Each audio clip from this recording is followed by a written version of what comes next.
This case, or the technicality on which the judge ruled, does underline the dominant system in place in Saudi Arabia, which is one of male guardianship over women. And no matter how many new laws the Minister of Labour may put out, it is still the religious establishment that holds sway in the courts and in many realms beyond the court. And clearly in this case, the judge did not take the best interests of the child into consideration. How could the child have possibly given her informed consent to this marriage? There's no doubt that this marriage under Sharia law has to be annulled. But I find this argument quite strange. But I'll give you another case that happened in Saudi Arabia. A judge forcibly divorced a happily married couple simply by saying that the husband was of an inferior tribe.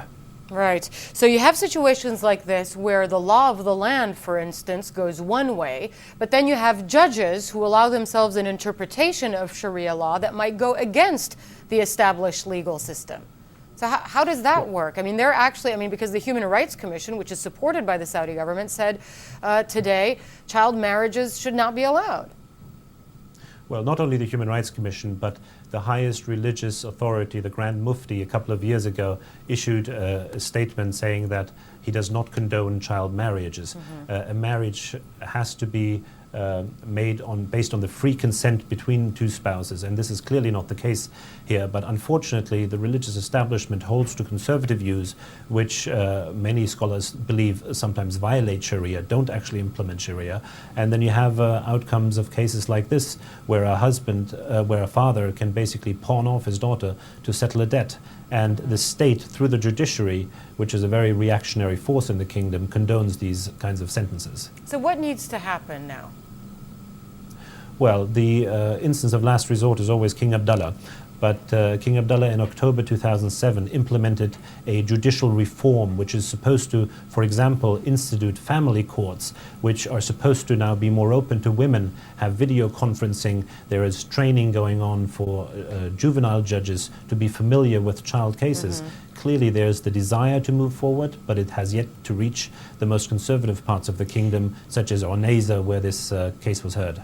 But you know what's interesting, though, is we were discussing this case all morning, actually, U.S. time, and one of the things we've seen is online scandalized bloggers and comments coming in also to our blog here at CNN.com, and many coming from Saudi Arabia and the Middle East. So in other words, people are very much opposed to this practice of marrying off children, that are years away from being even teenagers. So that must be heartening, to human rights campaigners. We've made great progress in giving a voice to human rights inside and outside of the kingdom.